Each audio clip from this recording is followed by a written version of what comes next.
好，歡迎大家翻到嚟逢星期三晚10點半至11點半嘅樂器迷時間啦。今晚繼續有我你哋嘅主持 Henny， 有阿 Matt， 老邊，又係3位，因為繼續同大家講下電影啊。咁我哋今個禮拜嘅 topic 就都幾特別，因為都好似未講過。係啊，因為真係可以話係一年一度嘅香港電影嘅電影界一個嘅盛事啦。咁就係呢個香港國際電影節。咁啊，今年屆已經去到第38屆。係啊，呢個就其實開始咗賣飛嘅啦，因為佢3月尾開始賣咗啦。佢就係啱啱過一個週末可以正式開始賣飛。哇，都幾踴躍，真係。就係啦，咁今次主要分享下有咩電影咯。可以分享咩電影啦，咁之餘咁就即係有咩重點可以推介俾大家。仲可以搶飛嘅，仲有嘅14號。係咁就同埋即係我哋即係都經歷過多少即係電影節嘅趣聞啊，少感受都可以同大家即係分享下啦。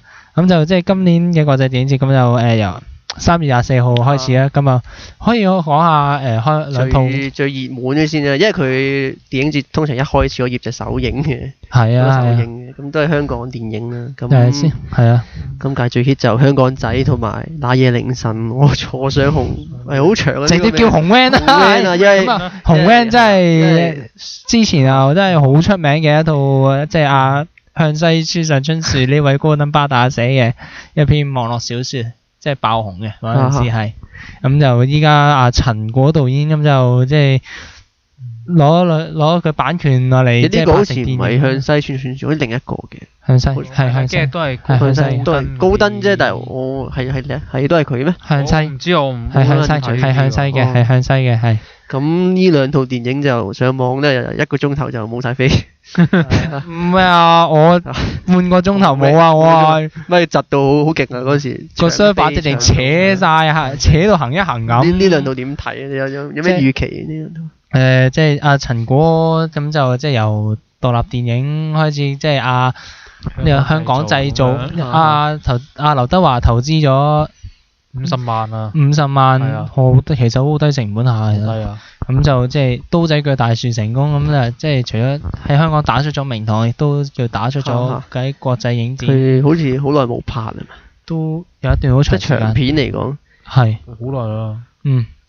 即係唔計舊年套迷離夜嗰啲短片啦。係啦，嗰套就唔計啦，嗰啲就呢個 trailer 都幾 hit 嘅，又係 David Bowie，因為都係啊，咁原著入面有嘅元素都見到阿陳果係又拍翻出嚟，咁又即係電影係咩即係出嚟成品係點樣？即係我覺得都值得期待，因為始終阿陳果係一個都幾少有嘅一個成功嘅獨立電影工作者嚟。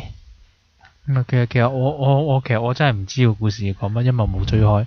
到真係想追想睇翻嘅時候咧，又冇時間。你可以揾翻上網有晒。係啊，一定有晒全片嘅。咩類型咯？其實大概係科幻啊嘛。懸疑末世科幻咯，即係宣傳嘅咁樣講。末世科幻哇。係啊。唔係，即係佢個故事就係講搭紅 van 搭下啲街就冇晒人咁樣。係啦，冇錯係啦。發生咗啲咩事咧？因為我都冇睇過原著嘅。咁啊，係啦。但係呢一排好似咁好多電影都用 David Bowie 首 Space Oddity， 我睇咗好多套都係，例如Walter Mitty 啦，上嗰年貝托魯奇 You and Me 啊，咁套都係用翻呢首歌，即係唔知係咪人類又有新嘅領域要開發。不過村上春樹呢本即係呢個紅 van 股咧咁，即係真係有用，係真係有嘅，我諗過都係 Bowie 呢隻歌嘅。咁就係啦，咁講完呢個紅 van 之後，都要講香港仔啦，阿彭浩翔咁拍咗一輪叫做低俗笑片之後，咁就即係終於叫睇 trailer 咧，就真係去一啲比較正經嘅題材啦，叫做比較咁啊，即係本身好似working title， 即係拍緊嘅時候呢個戲名其實係叫曼珠沙華。而家轉咗做香港仔，係啦，今日好聽啲香港仔，係咁就。但係個 trailer 就睇唔到啲咩，入去先知咩事。係啦，但係即係。其實網絡就比較上叫小品式啦，咁就同埋抒情都好難估呢套。都相信會有啲小聰明嘅，即係有啲超現實風格。我見到佢 trailer 面都會有。拍到你又真係估唔到佢玩咩嘅。係你嗰好似當初佢之前有套叫做《出埃及記》，你估唔到玩黑色幽默嘅喎。唔係佢個又估唔到好似阿 Stanley Kubrick 咁樣玩啲長嘅好似仿大師級咁嘅長鏡頭，咁就成績係點又見仁見智啦。係啦，咁就不過就所以真係可以一睇嘅。係啦，嗰啲遲啲都會上正場嘅，其實。如果真係搶唔到飛咁就睇正場。係咯。我驚到時正場都搶唔到。唔會啊，應該唔會，應該唔係。彭浩翔其實而家都叫做香港嘅重心嚟嘅喎，本土電影。其實佢啲戲一出，其實佢係賣堅力先嘅。跟住之後，所以你跟住到時應該都會好搶㗎啦。搶一定搶嘅搶。係啊，咁就都仲係咯，跟住咁就呢幾套可以留意嘅都。首映嘅 session 啦，咁就我都有興趣睇一個叫做《我的名字是》，跟住就係啊呢套我就有少少驚嘅。係啦，因為即係NSB 咁就呢個即係法國嘅知名時裝嘅品牌嘅設計師啦，咁同埋呢個藝術工作者，同埋都出咗名一個影痴嚟㗎。香港都有一間藝術中心，就係佢成大個字喺佢贊助嘅一個 NSB 嘅電影院啊。佢有樣嘢，佢 Spring Breaker 真係佢補得㗎。咩講多次？佢 Spring Breaker 咯嘅嗰套佢上年年尾。我知邊套，我知真係佢補得㗎。咦？我冇留意到 production 啲長巷嗰度會有寫啊嘛。好唔好睇啊嗰套？我冇睇啊。嗰個就實驗風格咁個導演Harmony 係本身都比較上之前係拍開實驗風格嘅電影嘅。咁就今次即係講翻我的名字是嘟嘟嘟啦，即係呢部電影咁啊 NSB 啊，真係終於親自出手做導演啊！即係首映咯，今次嗰隻首映。到底呢個影痴真係唔知，因為我又冇買呢套，其實我有啊，我有，因為我睇個圖咧，係啊，所以我真係入去睇下，睇一睇咯。因為作為一個影迷，點去拍一部電影？呢度都值得留意啊！魔警咯，我見到有中文字。魔警嘅就係閉幕電影嚟啦，同埋阿柳葉嘅推拿啊。柳葉嘅推拿我都有買飛。柳葉，哇！因為阿柳葉就即係之前都拍過好多，幾有趣嘅，佢啲即係叫禁片啊，叫做大陸嘅禁片。爭議性題材，因為大陸禁咗啊，唔係禁咗幾年嘅，佢真係禁咗。因為頤和園啊嘛，5年咯，係啊，禁咗嘅頤和園。但係佢唔係食中國資金噶嘛，佢係法國資金。佢係即係佢係出，因為當年咁就因為背住因為大陸都送唔到檢嘅關係，咁啊即係私自咁啊將呢個頤和園攞咗去法國康城影展參賽，結果又俾中國政府禁咗，唔俾佢拍5年，唔俾佢接觸任何有關電影事業啊。係。但係個問題就係佢喺嗰呢段時期，佢真係夠膽真係拍花。其實禁唔到嘅，春風沉醉的晚上咯。其實禁唔到嘅，禁唔到㗎。咁你有樣嘢，你外國叫你拍，咁都唔拍。其實呢套幾得意啊！劉葉好似真係叫啲演員去啲萬人嘅地方，叫佢生活下先。係啊。同埋佢個片頭咧，聽過好有趣嘅。個片頭咧，即係平時啲片頭就寫出嚟、打出嚟，佢哋唔係講出嚟。即係個意思就係要俾啲萬人都睇到。係啦。幾得意嘅，可以一睇。咁就係同埋即係閉幕電影都係香港電影嚟。就係呢個魔警啊，又係林超賢加張家輝嘅新作，哇年年都出一套咁滯啦，就嚟。阿張家輝已經真係成為御用演員咁滯噶啦，發現到。差唔多你哋一開報紙咦又係佢呢個月張家輝。係咯，唔係咁係啦，不過就即係睇個古仔，因為都係講有幾多年前啊，徐步高大概都7-8年前㗎啦，係啊冇錯，咁都仲有得翻炒呢個題材，咁啊但係即係睇 trailer 其實又我覺得都可以值得可以期待嘅。林超賢都唔會死喺邊嘢，不過我覺得就其實佢啲場景設計都幾正。佢嗰陣時拍神雙手，同埋佢嘅即係叫喺呢個港產叫。係咪警匪類型入面，佢算係而家比較上穩陣一條？其實因為佢叻就叻在佢唔係寫佢警匪，佢唔係淨係寫啲爆炸場面嘛，佢寫埋啲人物嘅性格，跟住每個人都有陰暗面，但係嗰啲壞人咧都會有啲係啦，每個角色都有悲情嘅一面嘅，其實都係啦，咁就即係所以我我都買咗飛，我都好期待嘅。我自己都正場呢度。係啦，冇錯。首映啊，差唔多啦。之後咁其實即係電影節有唔同 topic 嘅，年年差唔多嘅。即係因為其實電影節都係成接近250部電影，即係慢慢係啦，逐個欄目講啦。都可以下一個欄目就係新秀電影競賽。咁Lorraine 有冇心水啊？呢度有心水，但係冇買到。唔係，因為佢，我覺得佢前咗幾屆咧好實驗。佢呢一屆好似好人文啊，俾我感覺。咁因為我中意睇日本電影，我都留意咗一個叫《祖谷物語》嚇。咁佢亦都果同咗另一位導演啊，河瀨直美。佢好似做，因為河瀨直美佢都係拍啲獨立嘢。3個幾鐘喎。係啊，但係我冇買啊，嗰啲撞咗期。差唔多3個鐘。少女的沉默咯，我都有留意過嘅。不過都係屬於女性電影，因為其實佢好多國家。咁我有興趣睇呢個巴西嘅《妖夜逆行》啊。呢套我撞咗冇，所以我都係撞咗你嘅，有啲興趣嘅呢套嘢。我反而係有興趣鬼日子喎。呢個點樣睇啊？呢個咁樣其實我係覺得咧，其實你有冇睇過簡介先？佢嗰啲嘢好踩界。其實我覺得好似咧出親嚟即係嚟到香港，即係算相對嚟講比較上比內地開放少少嘅尺度咧，其實可以俾我哋接觸到更加多啊！喺大陸嚟講叫踩界嘅題材啦。中國啲獨立電影都好出色。佢真係拍嗰啲，佢真係講嗰啲嘅裏面啲人工流產啊啲咁嘅嘢。其實嚴格嚟講，大陸係唔俾拍㗎。跟住想睇下佢哋，其實我都好想好奇望下，跟住而家大陸嗰啲電影業去點咯。可以睇嘅，因為但我覺得大陸獨立電影好出色嘅，我覺得好出色嘅其實。不過就冇人留意啦，即係佢太小眾啦，即係好多人都認為小眾嘅嘢。第6代導演係中意拍呢啲，反而第5代就走去荷里活多啲。係啦，即係好似張藝謀仲有《霸王別姬》嘅導演叫咩啊？陳凱歌啊，但係張藝謀啲都好踩界喎。我唔知係咪佢同個政權熟啊？早期嘅都係嘅。黃金甲嗰段都好踩界。佢成個寶殿都係血，跟住之後抹乾淨，跟住啲人去抹乾淨一啲血，跟住啲人去上面冇嘢跳舞咁樣嘅喎。係啦。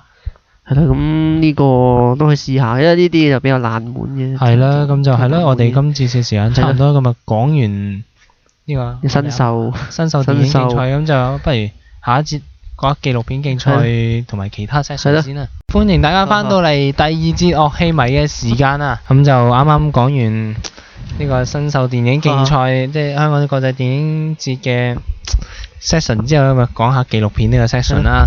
我好有興趣睇呢個開羅開車開到狂嗰個啲譯名，好聽落好實驗性，但係又好有趣咁樣。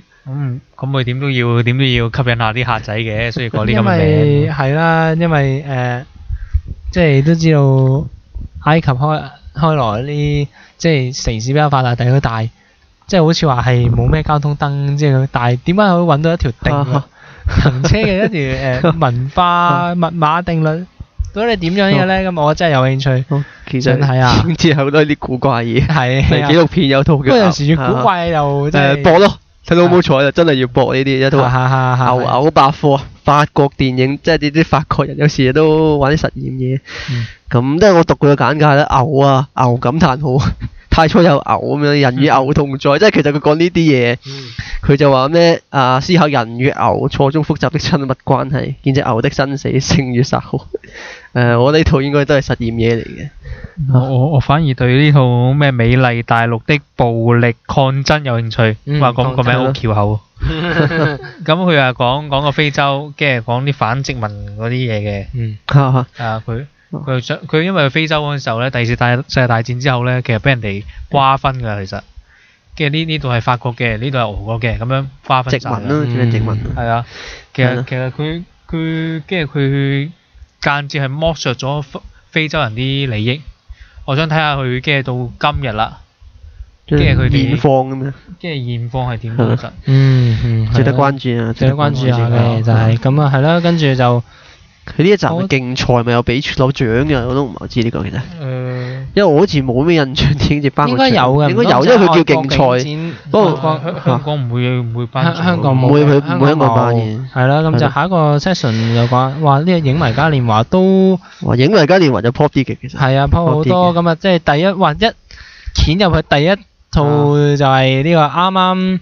即係喺過咗嘅柏林影展又即係叫揚威咗嘅中國電影，好響嘅，好響嘅。係啊，就係《白日焰火》啊，攞呢個最佳電影金熊獎同埋最佳男演員銀熊獎啊。廖凡係啊，廖凡老都係叫老師，我哋好似都叫開佢做廖凡老師。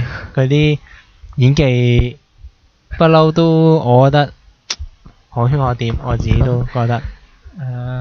其實咧，我就係睇咗佢哋咩一半海水，一半火焰。佢一開波打女人嘅，係我冇睇。呢個導演之前就拍過《洗澡》嘅。哦，原來係佢嚟㗎。係啊，係佢嚟㗎。哦，咁啊，真係值得期待啊！值得期待啊！但係我冇買啊，中意嘅電影。因為我覺得呢啲好容易買到碟。如果個仔網絡其實係一個都幾聽講係黑色電影。聽講係啦，咁但係其實即係望 storyline 咧，咁就都係啲比較上 pop 嘅叫懸疑題材啦。佢柏林攞獎都好幾驚奇嘅，因為佢嗰陣時冇諗住攞，即係參展嘅，係嗰啲外邊啲人咧睇完話正嘢過去啦，咁啊贏咗，係咁樣嘅，都值得期待嘅。咁啊隔離咧，咁就又另外一部中國電影咁就係阿寧浩啊。瘋狂的石頭龍，瘋狂的賽車嘅導演寧浩啦，咁就即係呢部戲當初係被禁咗4年喺中國嚟，咁啊終喺舊年年底喺內地解封咗，咁啊終於有機會上映，咁啊依家又嚟到香港，咁就其實到底成績又會係點？都係即係黑色幽默嘅犯罪題材電影啦，咁就即係如果大家睇過瘋狂的石頭、瘋狂的賽車嘅話，都應該會對呢個導演都幾有興趣。徐靜黃渤係咪同呢個導演一齊起㗎？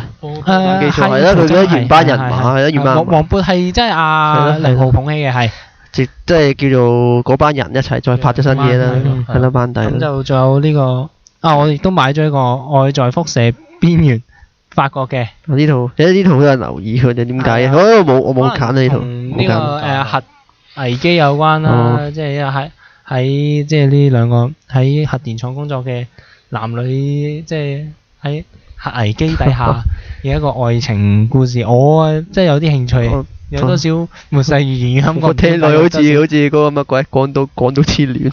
係啊，有多少？仲講一套啦，《永生情人》啦，呢套 up 啦呢套。呢度因為係啊，尖扎木樹啊，好出名啊都。美國獨立電影係啦，新戲。係咪講僵屍啊佢？係咯，講僵屍。唔係佢啲戲你又真係，其實我覺得佢最易明嗰套就係 Dead Man 咯，跟住94年揾阿 Johnny Depp 拍嘅。係。只要值得留意，值得留意。佢嗰時好啊，其實啲戲係好黑色嘅咯，其實。哇！佢好似同阿塔倫天奴一樣係冇讀過戲劇專業出身。佢係唔好知道呢個反而。但係佢啲嘢其實好黑色嘅，其實。我覺得佢好東方咯，佢個作品好東方。3個藍月亮啊，鬼鳩殺手啊，係啊。嗰類好東方嘅，我覺得佢啲作品。哇！真係我都睇，因為我都未睇過。我未睇過。因為佢有套叫咩世界這分鐘，佢係講一個好中意煲煙嘅女司機，跟住一晚裡面接啲客，跟住接的士又揸的士啊。佢係冷眼看呢個世界咁咯。其實成套戲都係咁樣嘅咋，講佢揸車，跟住接客。揸車接客送客咁樣。點解咁似呢個櫻桃的滋味啊？多少？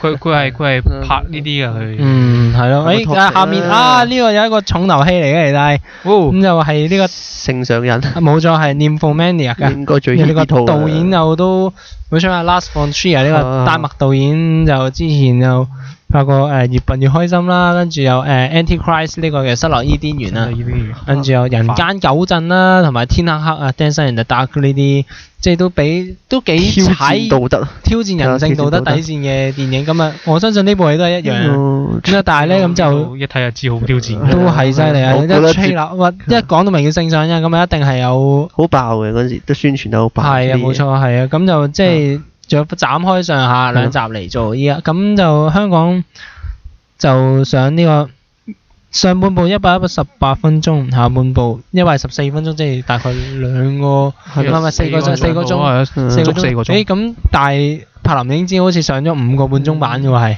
咁冇得計嘅。係啊，咁就係咯。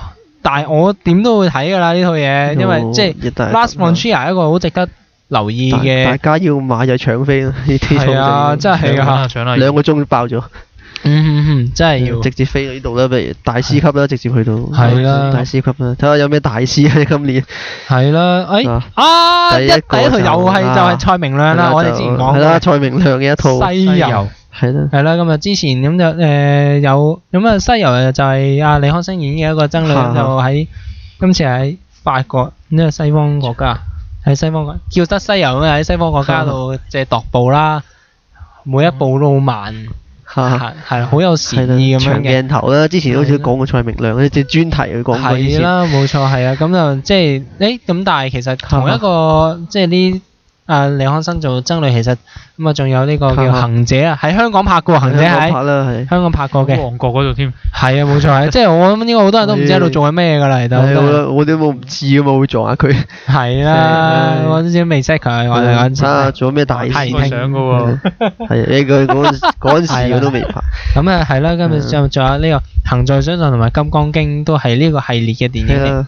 係咯。做啲大師就Alejandro，我好難讀啊，Alejandro Jodorowsky，唔知有冇讀錯，因為佢係聖山嘅導演，出名啊呢個真係。聖山遁地鼠呢個都出晒名啦，反宗教血腥啊。但係遁地鼠真係好惡睇喎，其實。係啊，我都冇睇過佢，但係佢聖山就好出色。佢係聖血嗰啲。佢係有少少反宗教。係啊。對於我嚟講。嗱，仲有一個大師就係高達，上路高達有拍 3D。我撞咗期，我冇買嘅。我都撞咗，因為我都有興趣上路高達嚇，都要拍 3D 電影。我覺得佢拍啲嘢都係你預咗好理論。係啦，咁其實仲有一套咁就風愛啊，咁就亦都係嚟自中國大陸嘅一部紀錄片啦。哇，都4、7接近4個鐘頭。黃冰啊，年佢都上一套嘅。係啊，咁呢部咁啊即係差唔多長達4個鐘頭嘅紀錄片咁就係講呢個即係精神病院嘅紀實啊。因為我哋睇過佢一套，因為佢有個叫做超級寫實主義，就係就咁攞鏡頭，乜都冇咩修飾，對住佢對好耐。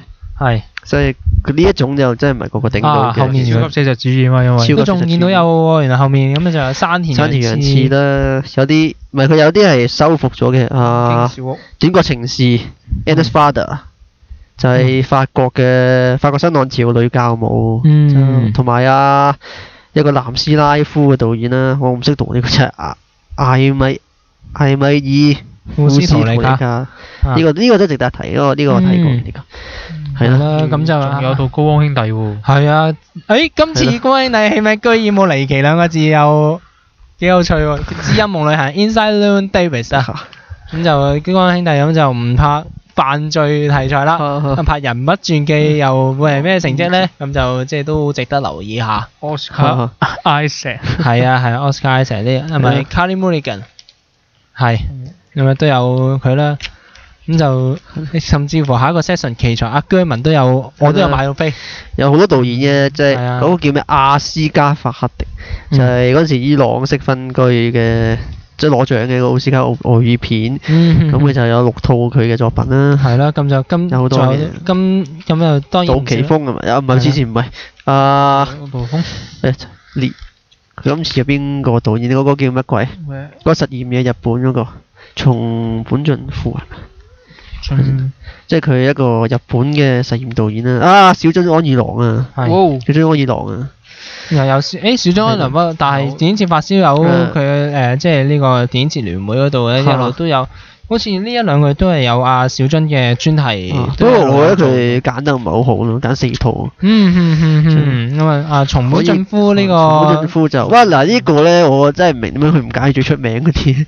可能因為佢實驗嘢，好似係講會唔會係因為佢啲版權買唔到所以？我唔知，因為唔係其實，因為佢每年呢一個 session 咧都要播啲實驗嘢嘅。佢嗰陣時上嗰屆就好似咗詹士普洛頓，就係一個美國嘅實驗嘅導演，之前就再有個伊藤高志都係日本嘅實驗導演，因為佢個 session 就係要實驗啊。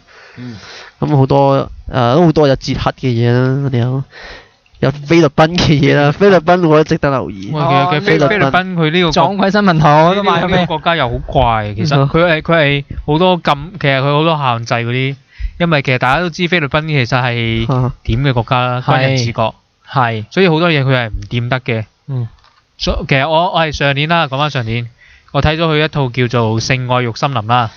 菲律賓嘅嗰套。係啊。真係唔知喎。佢嗰個導演啱啱講翻，其實佢個國家咧，佢係據聞講佢有個名單，咁佢如果有名單上有名嘅咧，嗰啲人咧就會無啦啦會消失咗噶啦。被消失。係啦。咁樣咧，咁佢話，既然我自己都唔知道自己幾時會消失嘅話，不如拍到激啲嘅。其實套嘢好實驗性。最終有冇消失到？最終我唔知啦，但係今年就冇佢個名啦。佢過你上嗰屆10幾個人睇，係啦，今屆冇咋。係啊，咁啊，今節時間講到嚟呢度啦，今日下一節第3節我哋即係除咗介紹啲我哋心水電影之外，都會開始講啲我哋趣事，係啦，電影嘅趣聞，好啦，去一去歌先。好，歡迎大家翻到嚟第3節，我希望啲時間啦，咁我哋嚟到第3節啦。不如講下今年嘅修復經典呢個環節。哇，其實我舊年先開始睇電影節嘅，咁就即係我年資都尚淺啦，可以話叫做咁啊。但係我都係實睇好多，即係我舊年電影節都睇唔少修復嘅電影啊。就沙漠梟雄啦，《Lawrence of Arabia》真係好經典嘅。咁啊，今年嘅修復經典都幾，我覺得有睇頭。第一套就係希治閣1954年好出名嘅。就係電話情殺，但係呢啲係 3D 版喎。呢套啊真係。嗱，點解會 3D？唔係依家佢先至整 3D 嘅，但係原來係當年咧，咁就希治閣係即係啱啱起嘅一種嘅立體嘅拍攝技術，咁就即係拍咗一套。咁以前嘅 3D 唔係我哋依家戲院睇嘅嗰種，即係類似迪士尼嗰隻跳出嚟嗰隻。即係第一套 3D 電影係跳隻老虎定 CG 出嚟嘅，就嗰係。咁啊，但係咁就今次啊電話情殺，嗱，以我嘅理解應該會有可能係紅藍眼鏡嘅 3D 話，咁但係我見佢話自己戴 3D 眼鏡啊。唔係，其實嗱，如果紅藍眼鏡嘅話，佢驚屈你買嘅咯。唔緊要，我自己我自己應該都冇，應該都係普通 3D 噶啦。即係依家我哋睇得起嘅 3D。因為如果紅藍眼鏡驚屈你買，咁驚啊佢實俾人差人。點解係 3D 咧？咁我本身都睇咗電話情殺案，我覺得呢個故事唔係呢部電影其實好精彩、好出色嘅。其實精彩嘅，我都係 2D 嘅啫，都係。係啊，咁樣即係 3D 係咩效果咧？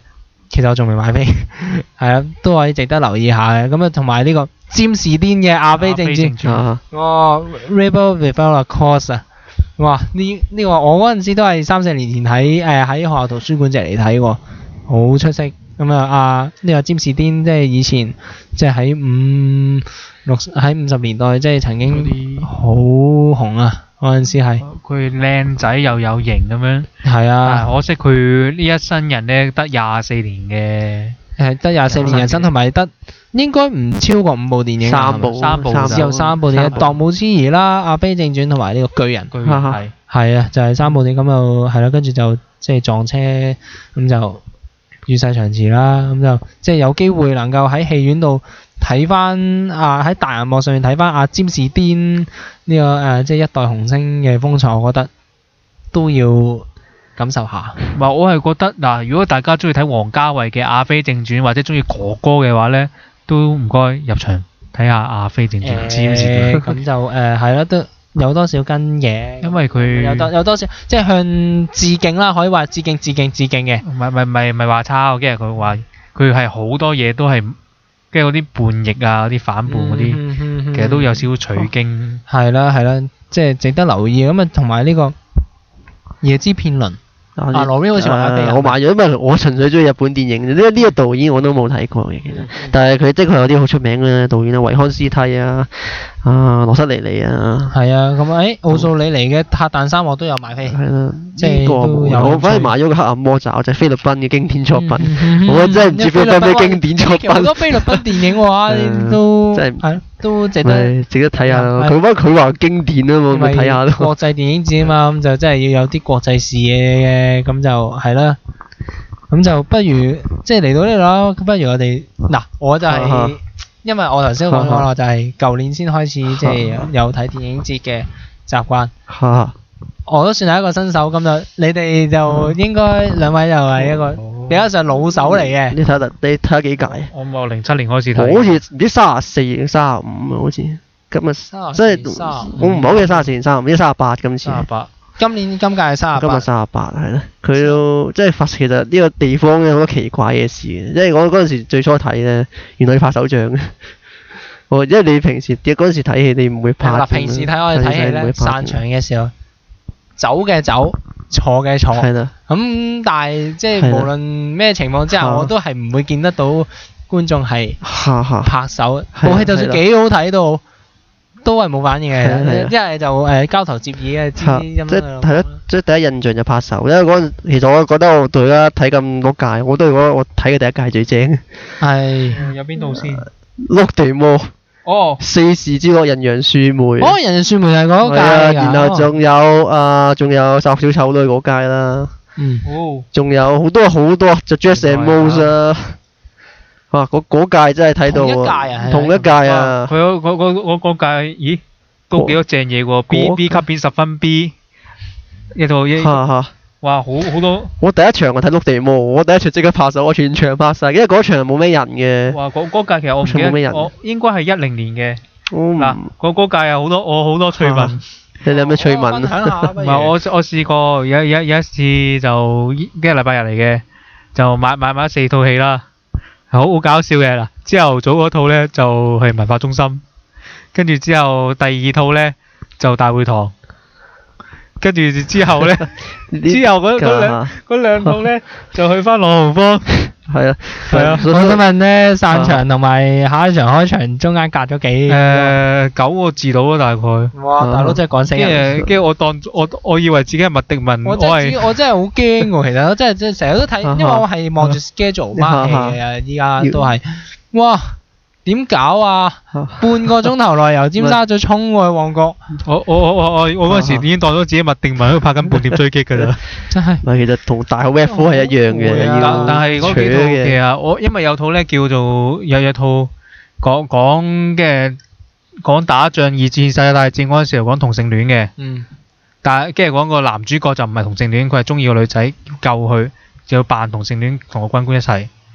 咁我覺得幾得意喎，古仔。我買咗先啦，講得切嘅，咁於是乎咧講得切，講唔講得切先？第二套仲講得切，真係講唔到。第三套咧就語得太3個字啦，語得太文語得。即係到底係點？到底點解會發生咁嘅？你咪經驗唔夠咯，你咪。即係250套戲，但係佢永遠都係執落去2個禮拜度。得2-3個禮拜嘅時間去做，其實即係唔係都要錢嘅，都要錢。你 book 場都要錢嘅。咁同埋即係都叫技巧，即係要選擇咯，取捨咯。哇！真係一路睇一路糾結啊！由攞到呢張小冊子開始，一路糾結到買飛嗰日都仲未。同啲聽眾講一啲 tips 啊，要揀啲英國啊、美國電影嗰時要小心，因為有啲咧佢係冇字幕嘅。係。其實就英國嗰啲就咪即係其實英文 up 嗰啲通常冇字幕。通常講英文都唔會有字幕。係啊，所以就你除非有啲佢寫到明係中文字幕。除非佢英國嗰啲其實通常都係會上戲院㗎啦。係啦。所以就小心啲啦。如果真係要揀啲劇情片咯，如果你個英文係冇咁好嘅話，就劇情片都 OK 嘅。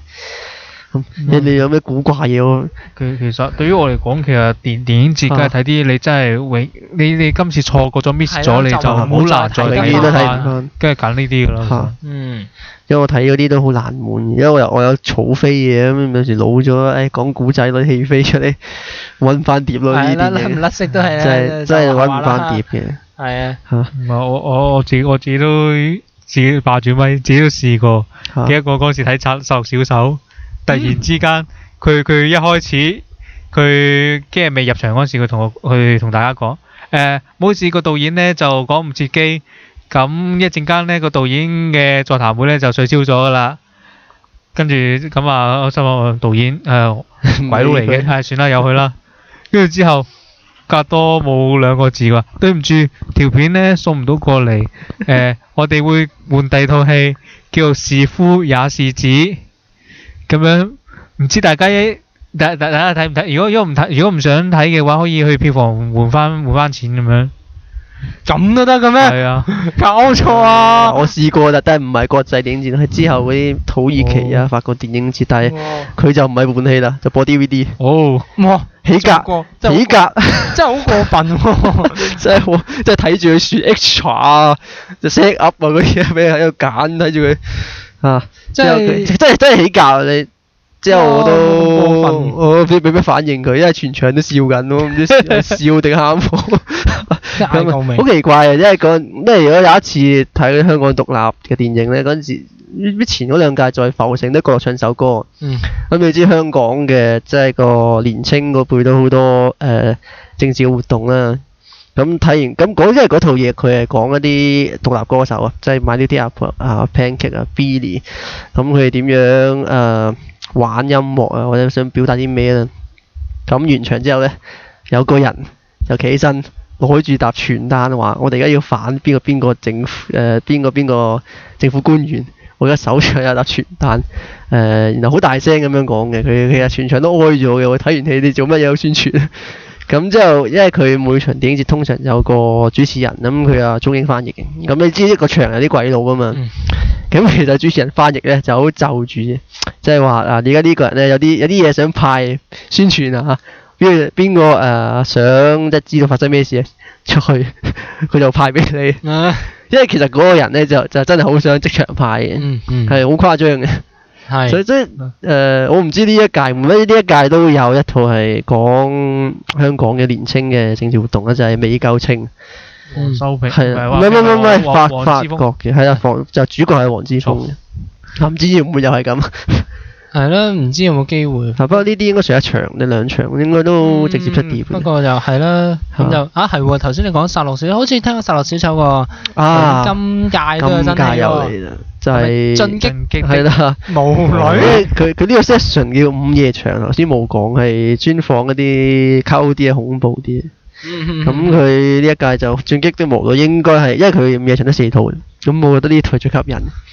因為殺戮小丑我仲未睇，不過聽你哋兩個即係之前講過話真係好出色。其實佢嘅故事係講一個係開心嘅小丑，一個係悲傷嘅小丑，即係2個爭女喺度打。諗起變咗暴力嘅小丑。係啦，咁佢都幾血腥下嘅，即係攞個燙斗辣嘴唇啊，爛面啊，搣爛嘅手啊，係啊，爛面啊，都打得好激下，3級嘅嗰陣時。嗰陣時係咪加咗價咧？嗰套嘢有冇加價？加價嘅？唔係，佢有啲特別場咧，100蚊嘅。冇加價。嗰啲一屆好似冇咗嘅呢一屆。冇加價，如果唔係佢換隻是夫也是子，我唔殺咗佢。係啊，咁我講緊我又講前咗幾年有啲場100蚊，呢個好似冇咗。3D 啊嗰啲。呢屆好似都冇，呢個 3D 都冇100。唔係殺戮小丑唔係 3D 嚟㗎。都冇。佢唔係 3D。係咯，呢一屆好似少呢樣。係咯，咁就係咯，啱我哋係咯，咁我哋即係做完呢啲。係啦，最後一次再講啊，去講先。歡迎大家翻嚟，今晚最後一節樂器迷嘅時間啦。咁我哋啱分享完少少電影即係趣聞之後，我哋後面時間再分享多少少。你應該都仲有啲趣聞可以講下㗎嘛？你哋應該都仲其實好多嘢，好怪嘢啦。其實咁我哋因為我掀翻後面，我仲有啲影人影事嘅呢個 session 咧，都仲有。我都有入手嘅，你入咗咩啊？入咗咩？係啊，有入手啊，喺度後面嘅啦已經係。我入咗一套咯，入咗。我有呢個漢尼卡，米高漢尼卡嘛，哇，都即係舊年啊憑呢個阿摩愛咁就攞咗，終於攞第一座最佳外語片啦。咁啊，其實但係佢之前嘅作品咁就即係好似偷拍啊、白色恐懼啊、鋼琴教師啊等等呢啲作品都我自己個人嚟講好中意。好出色嘅，其實我真係好覺得佢啲嘢係，即係好冷靜啊！佢鏡頭喺冷嘅，好靜咁，冇乜嘢。佢係好理性嘅角度，佢好冷靜嘅角度拍一啲好。其實佢分析性嘅，其實佢有少少係咁樣。可能德國人同奧地利，唔係可能德國人佢本身實事求是咯，唔知係咪？佢之前有套八段帶啊。唔係就係白星恐懼。就係白星恐懼喎，佢譯名。冇錯係。佢都係咁嘅，佢啲嘢係咪對白都少嘅？佢分啲 game 嗰下真係。分啲 game 正啦。真係好虐心嘅一部電影啊！咁其實佢啲嘢睇到人哋好點樣講呢？佢心情係灰啊，灰啊。你係覺得好似俾佢淋咗一盆冷水咁樣係嘛？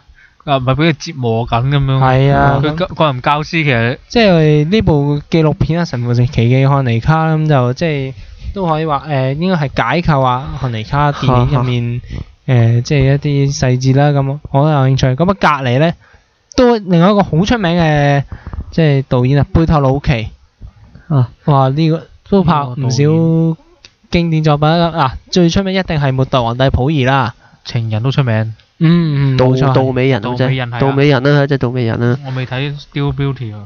之後咪都係佢最近期個 U&Me 啦。自翼小天使 U&Me。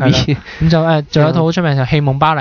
係啦，呢套諗大家都應該。貝托魯奇仲有一套係《Last Tango in Paris》。巴黎最後探戈馬龍巴黎呢套真係好出名。唔係，我覺得我睇完呢套，我係覺得馬龍巴其實佢呢套咧有小插曲嘅。馬龍白蘭度拍完呢套之後咧，女主角係好憎佢。係啊，因為佢最後佢打真軍㗎嘛，佢咪炒油嗰段。佢炒油嗰段。佢唔係講係自己話要加落去㗎。哇，咁大。所以個女主角好憎佢。即係阿貝托魯奇喺50年電影生涯入面，咁就即係到底遇過啲即係有啲咩特別嘅趣聞咧？我諗呢部貝托魯奇50年電影夢咁就應該都係即係講啊。其實都下邊嗰兩部咧都幾得意嘅。有一部我買咗嘅叫《曠世巨片：死亡事件》，即係講翻阿聖山嘅導演啊，即係頭先我講過嗰個阿張導。咁佢有一套電影叫《沙丘》，咁沙丘係套科幻片嚟，就拍唔成嘅。咁佢拍唔成咧，就俾咗阿 David Lynch 拍。大衛連治。我覺得係 David Lynch 最爛嗰套。咁驚？你有冇睇過佢啲聖山嗰啲作品？未啊。其實佢兩個都一擔擔嘅，我覺得佢兩個。我個人都幾中意啊，因為我睇過幾部大衛連治。即係 David Lynch 拍科幻片。拆膠頭嗰啲。係啦，嗰啲咯。就即係講翻啲。膠頭。係啦，佢應該講翻呢一段嘅事件啦，睇下唔知發生咩事啦。咁另外嗰套咧，其實有啲興趣嘅，叫做兒童電影史話，不過我冇買到。佢係講翻啲。我唔知係咪佢俾兒童睇嘅電影啊，定兒童元素嘅電影啊？係啦，即係都幾得意嘅，但係佢係英國片，我懷疑佢冇字幕。係啊，所以我就冇買到。佢有寫嘅，咦冇字幕啊？係咯，冇字幕我就唔敢播啦，因為幾個片如果唔睇字幕都幾係嘢。係啦，咁同埋仲有一個我留意到一個 session 係前衛眼嘅 session，咁有一部電影咁就係《心願纜車》，呢個導演咁就舊年嘅國際電影節都有一部作品咁就係叫《海中獸》。哇！呢部嘢點樣？我好中意嘅，我係嗰陣時都排，即係上年都排，我係心目中實驗性嘢嚟嘅。佢其實前衛眼嘅 session 咧，我每年都買，因為我好中意呢啲先鋒派。咁佢個海中獸佢係先鋒到點咧？即係你戲院好黑咁。咁其實佢就係想，即係佢故事咧，其實就冇故事嘅，喺個海底度。係一個紀錄片嚟嘅，應該。可以咁樣講，實驗紀錄片。咁其實佢個鏡頭就喺海底度啦。咁我哋睇住啲魚啊，點樣俾啲人，俾漁夫啊捉住上嚟就殺死啊，或者喺個甲板上邊係啦咁樣啦，或者我唔知係咪仲生勾勾嘅嗰陣時。咁佢其實好哲學電影嚟嘅，同埋佢呢度電影勁就勁在咧，佢係焗住你喺一個電影嘅空間度走唔到，你就好似喺水底嗰度咧咁焗住。咁話即係要聽到啲水流喺度，係啦，水流，覺得佢啲色係慘綠啊、慘紅啊，係啊，個鏡頭又係咁喐啊，你一定暈嘅。我睇完之後變鬥雞喎。好多人走㗎，嗰場好多人走㗎。哇！頂唔順。好多人走係真係頂唔順嘅，我都有少少暈嘅，但係好出色。唔係因為我對上嗰套真係爭啲頂唔順咧。嗰套就係Enter the Void。Enter the Void，你戲院睇定係咩啊？我戲院嚟嘅。戲院睇唔出奇，都頂唔順啫。唔係因為佢尾嗰段咧飛嚟飛去都係飛嚟飛。唔係幫我睇，其實真係好宏遠嘅 Enter the Void 又真係我睇。我估應該冇海中心嘅。係啊，咁樣。即係佢嗰集佢有心整到你咁嘅，佢一定要整到你咁。係。即係你唔咁樣佢就失敗啊。係啦，咁就呢個心理。你諗你成唔成功對到？我仲頂到。咁佢失敗咗啦。冇辦法，我中意睇先鋒嘢，真係冇辦法。咁佢又出纜車呢個導演咁就今次呢部作品咁就係拍呢。係啦，就係大家挑唔挑戰下咯。我估就應該冇海中心。我溫和啲嘅。應該冇海中心。係啦。咁啊，即係都講到我哋即係要頗為重點地推介咗啊，即係今年國際電影節呢啲比較我哋嘅心水選擇。咁啊，你哋仲有冇啲咩趣聞可以聽下？我呢個新手都有。其實電影節就我咧就成日排隊咧，識到啲外國人，即係佢其實好多外國人去睇嘅，啲外國人都會撩佢傾偈嘅。係啊，佢有時我嗰時識咗意大利女人嘅。哇！不過我冇聯絡佢，咁咪佢好老嘅。咁冇嘢啦。即係唔係後生嘅啫，因為嗰陣時因為我喺電影節咧，佢唔排位啊嘛，咁我通常就好早半個鐘入去，咁我通常排第一位。咁個意大利女人我又見你，我又係排第一個咁樣，咁啊吹下咁樣啦，咁都識到人嘅，其實真係要識嘅話。但係仲唔知其實咧，你有時你會發覺場場都係呢條友，咪又見到佢，又係佢排我前邊咁樣。我好少識到人嘅喎，通常咧。因為其實你係早半個鐘頭嚟㗎啦。係啊。但我唔係嘅，我永遠都係跟住5分鐘 work in 5分鐘嚟。如果做到問嘅。唔係因為個問題，你要走嚟走去啊。係啊，一啲啲啦。好身不由己，我今年都好多身不由己啊，所以就要睇點樣排個戲咯。所以一路電影節咧，已經可以搞到我覺得自己有潛質做一個動作演員。好辛苦嘅，其實咁樣。不過2個禮拜啫，呢啲。不過真係嘅，每年。不過呢幾年好似少咗人拍手掌，即係少啊，因為有時我帶動去拍手掌。呢幾年我係覺得，如果係有導演嗰啲座談會就會多啲咁樣咯。哦，係佢個翻譯嘅事。但係我係覺得佢上年就有一場真係，因為之前頭先講過啦，叫做《性愛玉森林》，得個6個人睇，嗰下真係好悲情。因為好唔好睇嘅，其實嗰套嘢其實好實驗咯。因為嗰陣時我睇《碌地魔》都好少人，其實10幾20個。其實套嘢其實真係實驗，其實好唔好睇見仁見智。佢係話套戲咧，佢咧就揾啲去開森林度啦，揾啲樹枝咧就代表陽具啦，揾啲山窿嗰啲就代表陰道啦。但係佢好多啲咁嘅場面，同埋佢好多啲叫做。其實啲男女主角都唔靚仔唔靚女嘅，啲獨立打真軍咁。係啊，咁就獨立嘢。因為嗰陣時我碌地魔咧，佢唔出名嘅，我哋一睇嗰場，外邊出咗名。其實我有興趣睇碌地魔，但係我好正啊！條後設嘢嚟啊，好正啊！佢話揾啲咩個車轆有生命嘅碌死晒啲人。係啊，唔係佢唔係碌死啊，佢係企度之後佢有鏡頭咁嘅。有隻雀仔喺個車轆中間，即係佢係一個鏡頭嚟，佢遠處要擺遠處咁個窿中間望住啲雀仔，之後就開始有啲佢震下嘣咁啊，啲雀仔嘣啊，之後突然間音樂就好澎湃，佢係咁好似好亢奮咁喺度碌。嗰屆其實你仲有睇咩戲咧？嗰屆我唔知啊，嗰屆真係好激啊！嗰屆睇到我睇得熱血沸騰，即係嗰屆就算最差咧都唔係差得好勁。因為我唔係好記得，但係最有印象係 Dress and Small 咗。嗰屆咧，嗰時係年少無知，我成日揀啲3級片睇。好啦，我唔係因為3級片先夠激嘅。我睇嗰套唔知咩哈薩星暴走罪惡城，保加利亞嘅。冇咩印象喎，呢套冇咩印象。佢係講一個人，跟住得翻1日命嘅啫，佢會做啲咩？跟住但係佢係其實成套嘢都好黑色電影。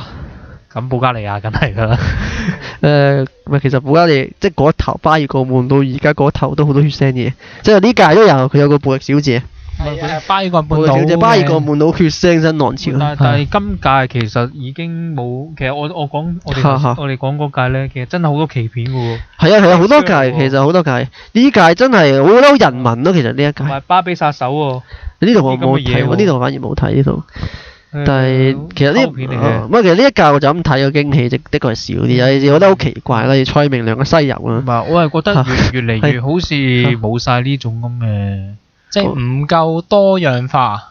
唔係佢以前嗰啲話玩得好多，我覺得直情係套片咧，係連溝片都有大堆嘅。其實佢應該，其實佢每年都有啲咩愛午夜場啊嗰啲係專播啲溝片。哇！呢一屆嘅午夜場我真係好失望。但係呢一屆3D紅情嗰橄欖色攞出嚟。係啦，呢一度真係有啲。嗱，我唔係話即係想即係。跟住意思係話應該播啲好激嘅嘢，唔係播啲愛情動作 3D 片。係咯，冇錯。係啦，所以真係唔係好啱呢個 session 做嘅，但係。係啊，所以就其實因為我見佢就冇乜實驗嘢呢一屆，亦都好似少咗，即係上嗰屆真係好多。不過佢上嗰屆好多得滯嘅，其實上嗰屆多得滯。但係即係就咁睇下簡介，又好似冇邊度特別突出咯。即係除咗啲話題作之外，即係迷上唔係之前嗰個叫咩啊？性上癮係咯係。